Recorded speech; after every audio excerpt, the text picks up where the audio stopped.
Okay, so that was up here. I'll just write ferns. Now we can erase this P because we're moving on. Still in a good marching order for potential wandering monsters. Oh, crap. I have not been keeping track of this. I ran into the lady in white, and I don't think I've used enough. I was supposed to try and have 3 encounters, 3 peaceful encounters, and if so, I could turn in a quest and get a reward. I know I put... Let's go through here and look at these. The Minotaur I killed... let me look. Page 39. Let me see what counts as peaceful. To complete this quest, the party must complete at least 3 encounters in the adventure in a non-violent way. This includes reactions such as bribing, getting help from monsters, performing another quest, not this one, or defeating a monster with the sleep spell and then tying him up with rope. I do have rope, so I could count that one defeat as counting toward this, although I didn't remember. And I think in the spirit of this game, unless it's like something that was supposed to happen automatically, like a level up roll or something, I think in the spirit of the game I should have to remember to make things happen. So I think I probably missed all my opportunities for that. This includes da-da-da-da-da. When I complete the quest, Lady in White. Lady in White. What's the reward there? I don't even know what the reward is. Special events, Lady in White. If you're for... I think there's some rules that explain what the reward is somewhere, but I don't know where they are. I am not looking that up now. Oh, wait a minute. When a quest is completed, roll on the Epic Rewards table. Oh my gosh, I love the sound of that. Oh my gosh. I should have done this. I should have done this. That makes me very sad. Okay, did I end any of these in a non-violent way that would count? I haven't bribed. I haven't gotten help from monsters. I haven't performed another quest. And I haven't sleeped a monster and tied him up. I am not going to be able to get that this time. Crap. Okay. I've got to find a way to house rule to get the potential for quests into the game more often, because they are cool. They add something different from the normal to the normal dungeon crawl, and a whole like exclusive special loot table you can roll on. Come on. Anyway, so I'm going to go back to this room. I don't have to roll a wandering monster check here, so we're good there. Now down to this room. We're good. This room. We're good. This room. We're good. Wow, on a good roll here. This one. Whew, rolled a 3 there. Okay, we're almost back to where we'll have some new rooms. This room. Oh, wait a minute. Savage Werewolf is in here. I didn't have to roll for that anyway, but I do need to feed him. So I need to get rid of the other rations that I have. And that's the last time I can go through that room unless I want to fight him. Oh, wait a minute. Not necessarily. I roll his reactions. He's a weird monster.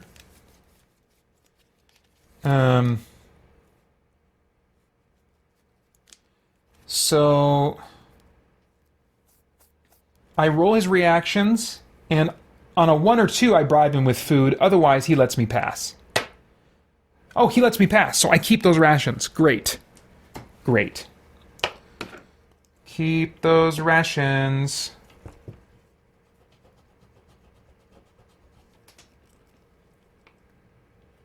All right. All right, let me catch up with chat here. Garavik the Noble III says, an alien comes to your house, he makes you choose between pizza or pasta. What are you choosing? I'm out. Alien comes to my house, I'm choosing whatever of those is farthest away and running as fast as I can to get to it. But if you just want to know what I prefer, pizza or pasta,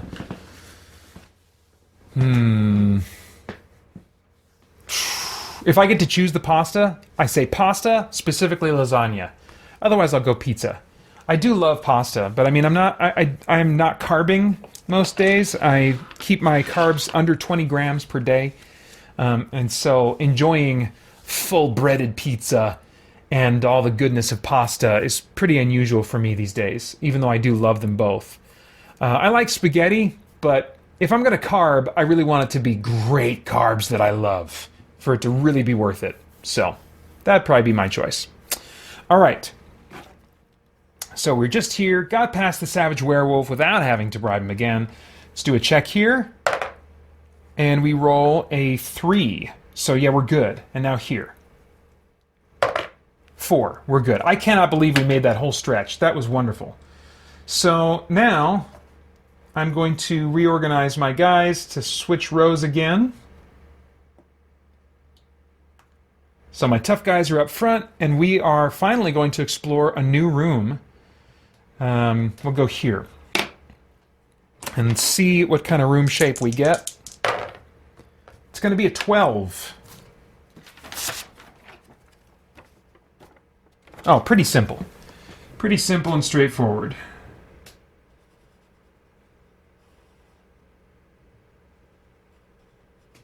There we go. What do we have in this little corridor?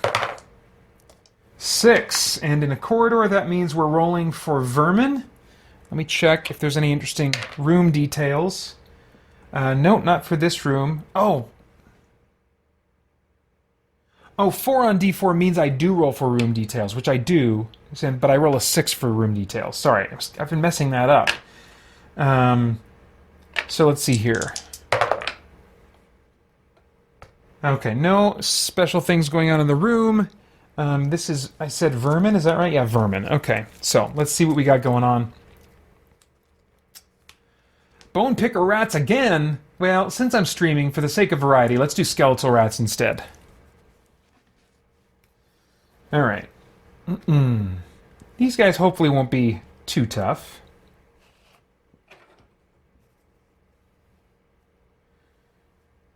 There's my brave party, facing off against the skeletal rats. Vermin!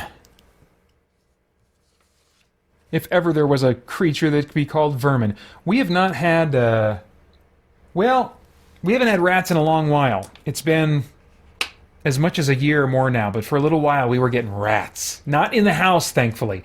I would have freaked the crap out if we had a rat in the house and I couldn't get to it. But no, we were getting rats in our backyard, eating the oranges that fell off our trees. And I put some traps in the shed out back. And I did finally kill one. And man, I'm not a naturey guy. Didn't grow up on a farm, so I'm not used to this kind of thing. But I got that thing, I took its body with a shovel and put it in a trash bag. They really do have the little like spirals around their tail, the rings around their tail. It was really unsettling to manipulate this thing. It was not cool. Not cool. Anyway, so skeletal rats.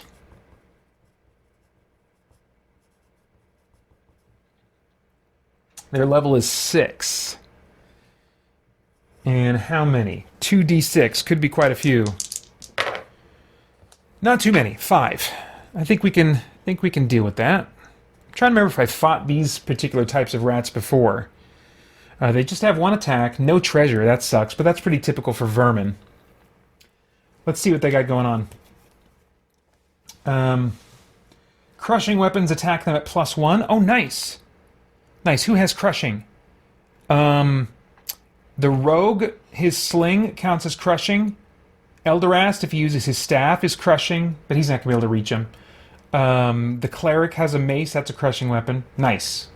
Nice. Skeletal rats cannot be hit by ranged weapons. Oh, dang it! So, never mind, rogue. Reactions 1 to 2 flee, 3 to 6 fight. Let's just fight him. We got the jump on him. Oops. So we'll see what we can do there. How many did I say there were? 5. So let's get some tokens out there to keep track. Oh,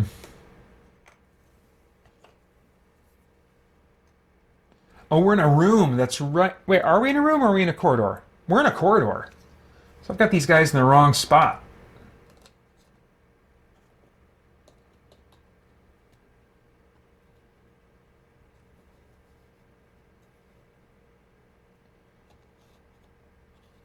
Sorry, a little bit of component manipulation here. Let's move the party over here. And it's relevant for me to remember because it means that only the front 2 of these vermin can attack. How many did I say there were? 5. Okay. All right. So heroes get the first attack, but before then, let me catch up here. Garvik likes pesto pasta. Never had... I don't know if I had pesto myself. Those are the thicker, shorter ones, right? Craig had some lasagna for lunch yesterday. Talking about carbs makes me health conscious. And then Garvik the Noble's talking about coins and collecting. Cool. Well, I'll let you guys chat about that if you would like to. And R.I.P. Rat, he says 2021 to 2022. I don't know. Do rats have that long of a lifespan that he could have been born in 2021? I don't know. Skeletal rats, who knows? These are weird, fantastical rats with skeletal bits. That's a really disturbing picture. It's not undead. So I have to believe that it's just barely surviving. It's got like chewed up bits, or I don't know what's going on there. But it doesn't count as undead, so... Eek. All right. Well, let's see if we can get rid of these guys before they become too much of a nuisance. Starting with the dwarf, who, yeah, he's using that sword, not a crushing weapon. Dang it, he rolls a 1. Is it a crit fail? It is not. He adds his level. That brings it up to 6. Their level is 6, so that does take out 1 at least. All right. Well, I'm happy about that. I can just use these tokens. 4 left. Come on, Cleric. He gets a +1 now. So he rolls a 3. 4, 5 gets to add 2 now because of his advanced level. And then 1 more 6 because of his crushing weapon against these guys. So that is just enough to take out 1. Wow. Okay. Okay. Guys in the back can't do anything. I'll at least have Eldorast put away his mapping stuff in case I want him to... Oh, no. He doesn't have to put his mapping stuff away to cast a spell, just if he wants to use a weapon. So I'm not going to have him cast a spell. I don't think we need it against these things. So let's see here. The dwarf and cleric each get 1 attack. The dwarf crit fails his defense roll. Is that an actual crit fail? It is not. Nice. I've been getting lucky on avoiding those, but is that going to be enough? These are level 6 things. 5, 6. That's not going to be enough. He does take 1 annoying point of damage from these vermin. Cleric defends. Oh my gosh, also rolls a 1. It is brutal. More insulting than brutal, actually. But okay, back to attacking now. Come on. Come on. Okay, that's more like it. 5. Plus... Is it just 5 more, I think? Plus 5 more is 10. Still only takes out 1. But now at least they test morale. Right? Because they started out with 5 of them, and we're now down to less than half. Let's do their morale check. Nope, they're in it to win it. And now the cleric attacks. Rolls a 5. Modified to 6, 7, and 8. Still just takes out 1. 1 left. 1 left. And I will have him attack the dwarf, who's got 1 more hit point than the cleric right now. Oops, what is this? Okay. That's just my reminder now that there's 30 minutes left in the stream. I don't want to lose track of time. So let's see. That was a defense roll, right? Or was that an attack roll? That was an attack roll. Was it? Man, doesn't take much. Those stinking timers. Stinking timers. I think it was I don't know. I don't know what's happening. Dwarf, here we go. We're attacking now. Free attack for the dwarf. 5, 6, 7, 8, 9. Okay, it's dead. Jeez Louise. I'm so bad at, like... That's why, like, my focus just... Man, that is probably one of the most difficult things about me... excuse me, my work day, is that I have a ton of things to keep track of that are not work related, just kind of Mr. Mom, Dad, and husband type stuff, different things to keep the house running and whatnot. So I have a series of timers that are going off throughout the day while my boys are gone, and then when I bring my boys home, there's stuff I need to help them remember, because they're not old enough yet to quite be able to handle all their own responsibilities and remember all their things that they need to do. So I've got these alarms that are going off, and my focus, it's so easy for my focus to be broken. A great work day for me, or if I'm playing, you know, if I'm reading or whatever I'm doing, I'm just so deep in it. I like go 3 levels of inception into something, and then all it takes is anything, and I'm like, and I'm pulled out of all those layers of deep thought, and I've lost my way. I have no idea how to get back. I don't remember what I was thinking about. It's really, man. But I guess not that big a deal when you're just playing a solo game. So the vermin are dead now. And we're moving on. We fought the skeletal rats here.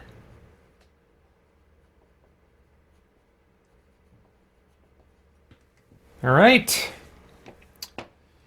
Garavik says, I'm gonna head out, but here are some questions I will ask. Are you interested in the Civil War? Why no multiplayer games? And any that you play?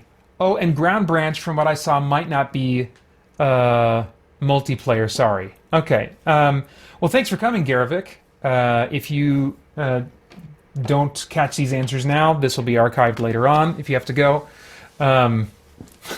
Nice, Craig. Craig says, who's Mr. Mom? Yeah.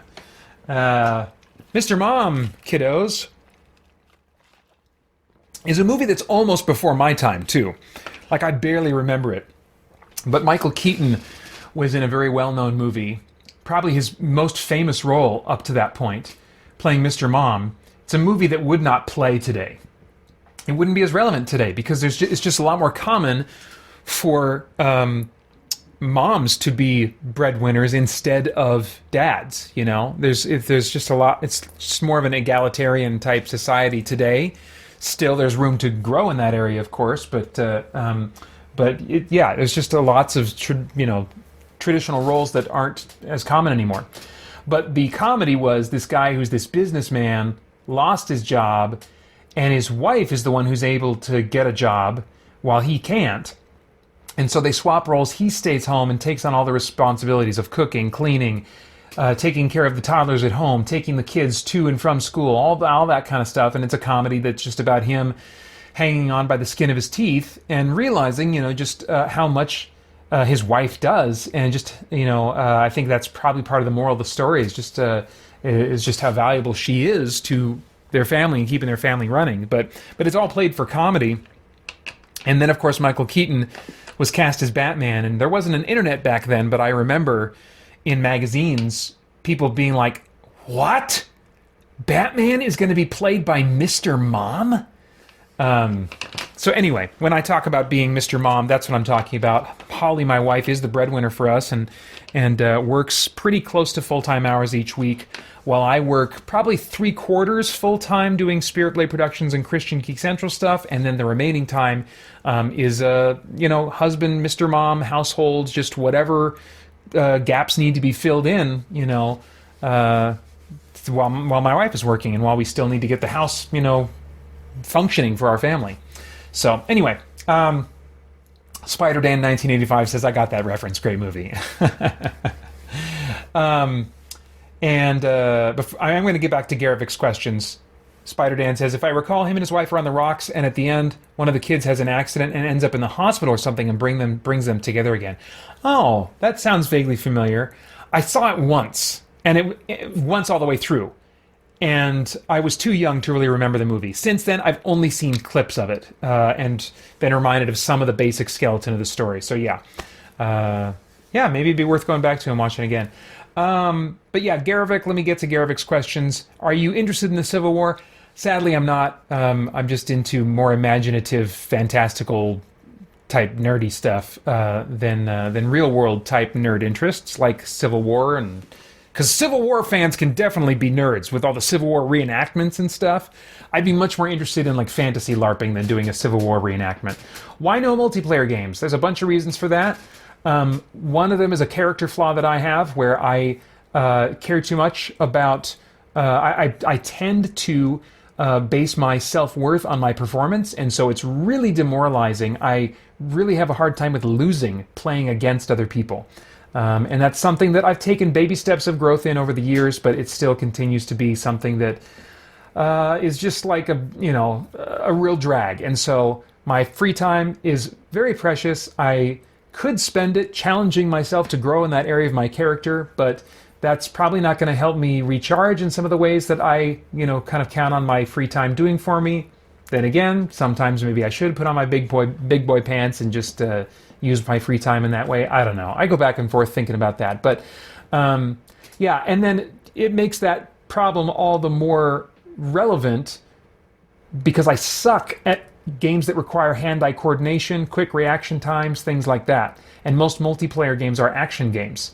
And so, I get on there. If I'm going to play against randos, many of those randos are going to be kids or even grown adults who don't have or take on real responsibilities like a lot of others. And so they're spending inordinate amounts of time mastering this game. And they're just going to wipe the floor with me, and I'm just not interested in that experience at all. I don't even go to games for a challenge anyway.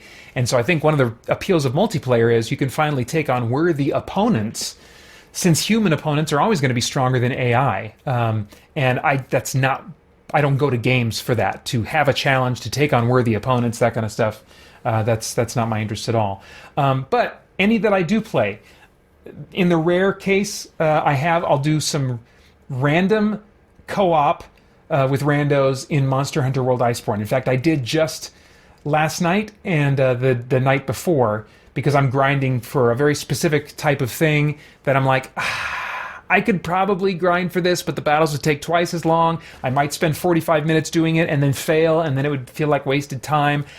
I really don't want to do that. I don't feel like I have anything to prove to myself. I know I'm bad at games anyway, so although I've soloed the vast majority of Monster Hunter World, and that's been, one of my favorite games of all time now. But anyway, yeah, so very, very rare instances where I'll get in with randos. I'm not interested really, for the most part, in playing, like scheduling time to play with other people. I have one friend that I play multiplayer games with. That's my friend Mark. A high school friend, and we get together once or twice a year to have these big board gaming weekends, which we just had one 2 weeks ago.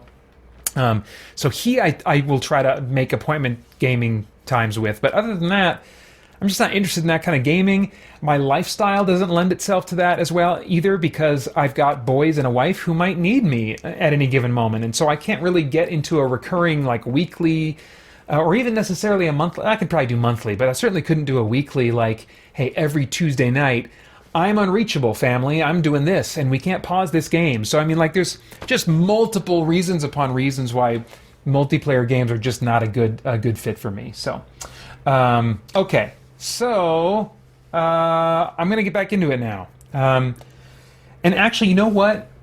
I think I might do one more room and then exit the dungeon, because I think this dungeon could go on for a while, and I was kind of in the back of my mind wondering, should I play until the very end? Well, I guess maybe if I feel like I can escape the dungeon, But I was debating whether or not I would leave a little time at the end to do like my top 5 solo dungeon crawl tabletop games. Maybe I'll do that. We'll see. Either way, I got to be done at 11:30. So let's keep moving along here. This is the room we were just in. We're going to now reveal a new room. Let's see what the shape of the room is. 35. What does that mean for us? Oh man, okay. So this is a dead-end room, and it's a big one. 1, 2, over there. 1, 2. 1, 2, 3, 4. 1, 2, 3, 4. 1, 2, 3. Oops, that wasn't supposed to be 4 going down. It's supposed to be just 3 going down. My bad. There, okay. So I'm going to have to backtrack a little bit anyway. Let's see what's in this room. 10. Oh crap, it's a weird monster. Man, I might fight this and then be done. We'll see. What kind of weird monster are we dealing with?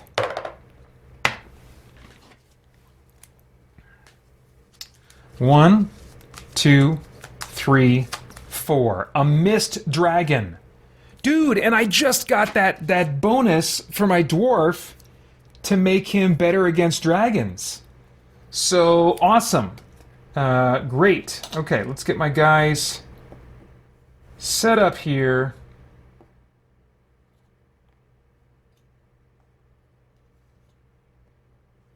To take on the Mist Dragon, and I get to do a nice XP roll after this. This might be a good way to finish the stream, depending on how long this takes. So it counts as a boss. It's a Mist Dragon. It's level 8. Its health total is also 8. It gets 5 attacks. Are you kidding me?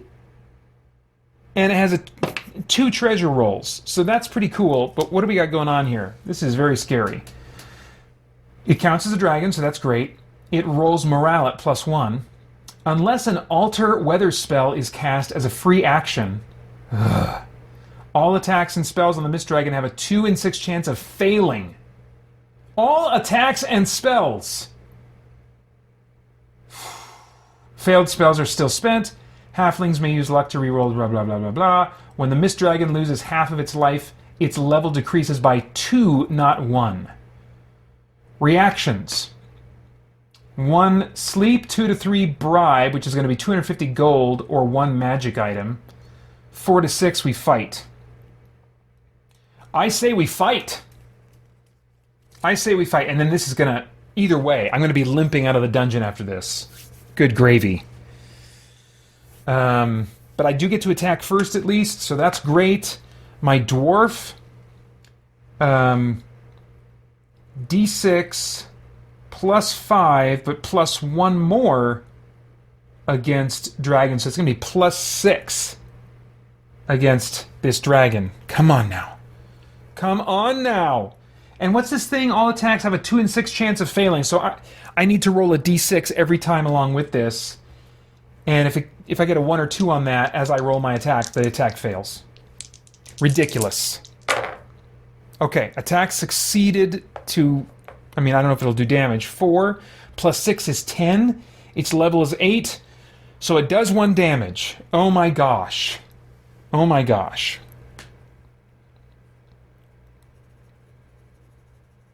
Whew. Took a lot just to make 1 damage happen. I don't think the cleric has any hope. D6 +2. He's got no healing spells left. What does this blessing thing do? Does this do anything that's going to be useful to me? I know that it removes curses, but I think it has another... It might have another application that might help.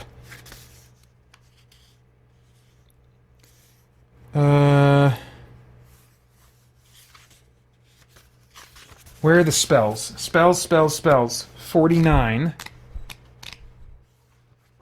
Blessing. This spell removes a curse from a character. Blessing will also remove other conditions. No. Okay, so I thought maybe it would be like a buff somehow to my attack. Do I have any kind of scrolls or anything that can do anything like that? No. Alright, it's just a straight up attack from the cleric. Dang it, yeah. He rolls a 1. Rogue. We're in a room. So the rogue can participate. He needs to put his lantern down on the first turn, so we can't attack this first turn. Elderast, what do you got, man? Sleep isn't going to work on the dragon. You're out of fireballs that you've memorized. You're out of lightning bolts that you've memorized. You've got a protect scroll. I'd prefer to learn that spell, but dang it, Elderast doesn't want to learn that stuff. Protect scroll. Or... oh, you've got explosive potions! Oh my gosh, yes! This is the time! This is the time to unleash the explosive potions. That's an auto 2 damage. Auto 2 damage. Does it even count as an attack? Because it says all attacks and spells. Now, the spirit of that maybe would say that this would include these things from the... here it is, the Mad Alchemist. What does it say? Throws 1 explosive vial at the party, automatically inflicting 2 damage to a character of your choice. It says he throws it. It's not calling it an attack. Man, these things are so precious that getting rid of them, I'm going to say it doesn't. This miss thing doesn't apply. Here we go. He's going to burn one of those. He's got 4. So at this point, it's just a matter of surviving. That's 2 damage to the Mist Dragon. Very nice. Very nice. Okay, now it's the Mist Dragon's turn. Gets 5 attacks. Good grief. We're in a room, so I have to divvy these up evenly as much as possible, so everybody's getting some of this. He's level 8. They're all defending against level 8 attacks. Dwarf first. No, takes a damage. They've got healing potions. I mean, this isn't that big of a deal because they all have healing potions, but I don't want to lose those healing potions. That's 100 coins each, and I've not been getting a ton of coin from this. I want this to be profitable in more than just experience gain. Okay, Cleric is good. He defends. Rogue. What's his level? 8? Dang it. Just misses. So he's down to 3. Poor Elderast, he needs an exploding 6. Nope, rolls a 1 instead. Good job, Elderast. Down to 4. And the extra attack will go to the dwarf, I think. Or should it go to Griffith? The cleric has better defense, and they're both at 7 right now, so it'll go to the cleric. Oh. 1. Okay. Okay, back to the hero's turns.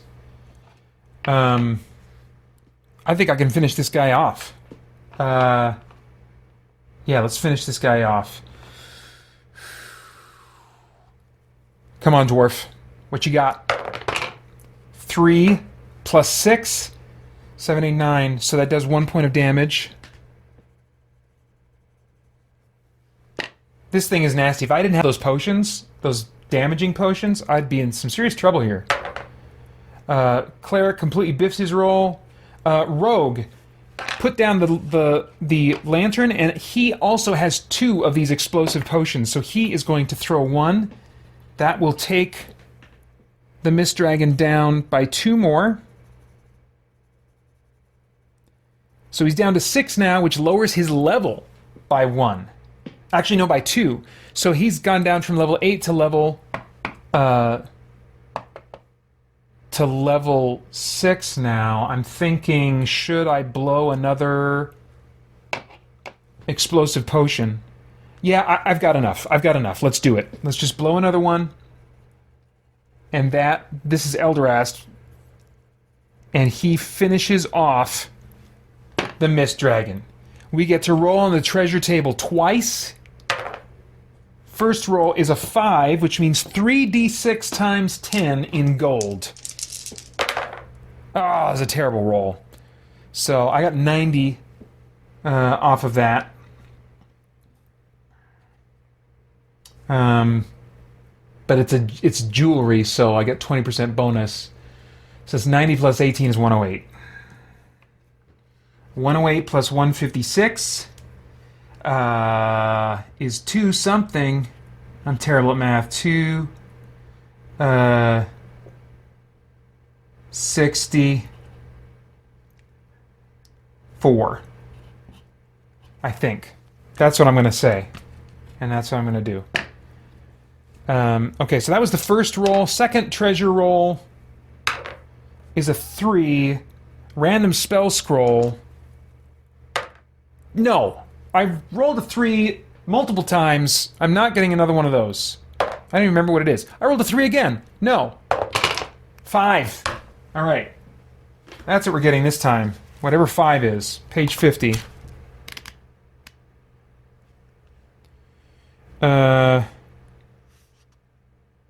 It's an escape scroll. All right. Actually, I would have liked the other scroll. I was like, oh, I was wrong. That's a spell I would have liked. Oh well. So I'll take escape. Escape scroll. We can cross off this quest. That's not going to happen anymore. He is really running out of room here. I'm going to have to put some of this in the vault when I'm done. I don't think I'll have time to do like a top 5. I could just rattle off something real quick, but I'm not going to talk about them. Nice. Okay. So that is that's the Mist Dragon victory. Mist Dragon.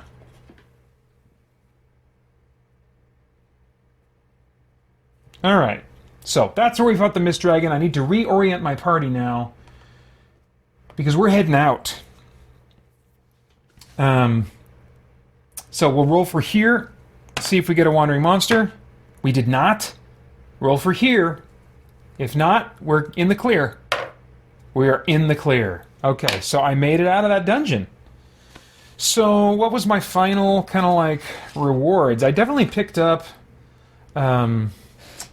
some scrolls that I can keep or sell. The dwarf has 264 worth of gems and jewelry and stuff, so that's pretty good.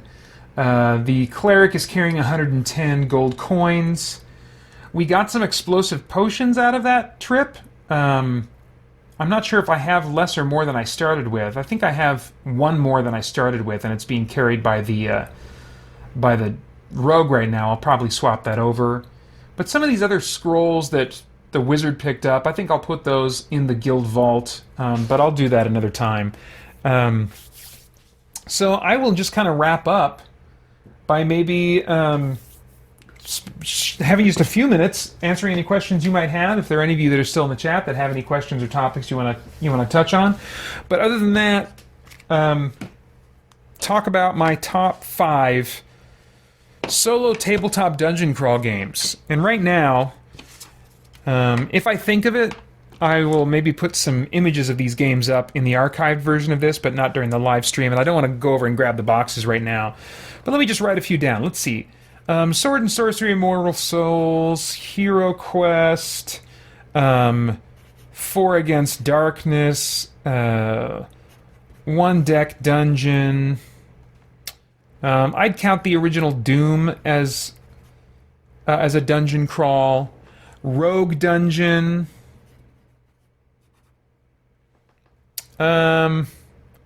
Pathfinder, the adventure card game. Yeah, that probably covers all the ones that would at least be in consideration at this point. I really did love Descent First Edition, and I think I might one day come back to it, but it hasn't quite been long enough yet. I'm just so familiar with those rules. But anyway, let me put that up there just to have just a little bit of nerdy eye candy while I'm talking here.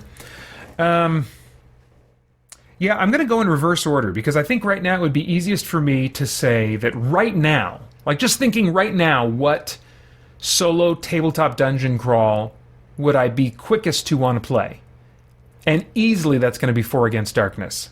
I'm having such a great time with this game, and I've been really enjoying streaming it this week, the last couple days, and it normally does not take this long, as I've said a couple times. When I'm streaming board games, everything just takes so much longer, more than twice as long as it normally would, maybe 3 times as long, because I'm a talker. Sorry, but I can get through a single For Against Darkness dungeon in an hour or less usually, and so I get that recurring satisfaction of sweeping a dungeon, fighting weird, unusual monsters, having these great experiences. I love writing down, making notes on the generated map of what happened. So I've got a binder with like where I keep all my old dungeons in it, and the guild and kind of like the persistent elements outside of the dungeon that you're building and adding on to is.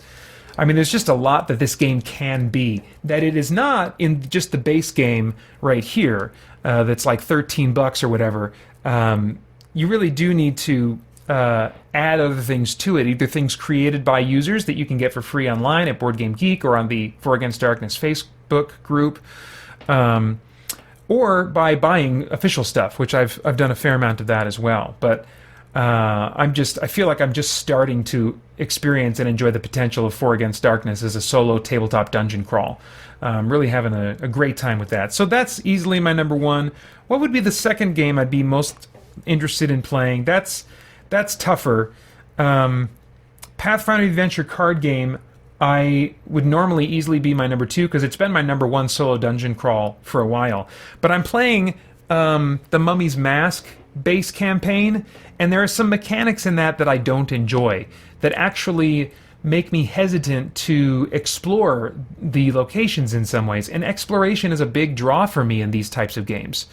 So I don't know that I would make that my number 2 right now. Hero Quest, perhaps I would play solo. No, you know what? Even playing, if we're talking solo, I've been enjoying playing, well, dang it. Would I rather play Pathfinder? Yeah, I think Pathfinder is still going to be my number 2. I think it's still going to be my number 2, that my second go-to game.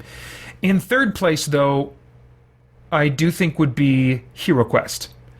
Playing that with the solo rules that I've been playing with during the stream, I have really been enjoying all that's added to it. If it were... since these types of lists are supposed to be of some use to other people, maybe to consider, if without my added rules, I wouldn't rank it at number 3. So maybe I should take it out of the number 3 spot. Still really enjoying it. Number 3, I don't know. I've got in the back of my mind that I'd really like to get back to Sword and Sorcery Immortal Souls. So I'll put that at number 3 for now. That is a complicated game, especially the enemy AI can really make it clunky and a little bit laborious at times to play, but there's so much going on in that game. The looting is very satisfying, the character progression is very satisfying, the components are beautiful. I really would like to get back into that game. It's just I have to count the cost because there's a lot to refamiliarize myself with, and the rulebook, while not as scattered and hard to learn from as the For Against Darkness rulebook, does have some significant problems in the wording and in its organization. Nevertheless, Sword and Sorcery Immortal Souls, I think right now I would put at number 3. Number 4 after that, probably a close tie with it would be Rogue Dungeon, which I also modify. You can watch my playthrough of that from the last year's Solo Tabletop Dungeon Fest. That you're just controlling one hero, making your way through a dungeon. It's not designed with campaign play in mind, but I've added some modifications to it, which you can see in those videos, where I kind of do add a little bit of a campaign play element and also modify the difficulty a bit. The original game is designed to be a game that kills you and makes it very difficult to finish. That's not what I play games for. But other than the difficulty, I really enjoy the mechanics of Rogue Dungeon. Still, it's hard. The asking price, since it's print on demand only, is quite a bit for what the game is. But if you are really in the market for solo tabletop dungeon crawl games, and that's a high value of you to specifically get that kind of game, then I think Rogue Dungeon is definitely worth considering, and I'm glad that I have it and have kept it in my collection. So that just leaves us one game left. Is that going to be Hero Quest, One Deck Dungeon, or Doom?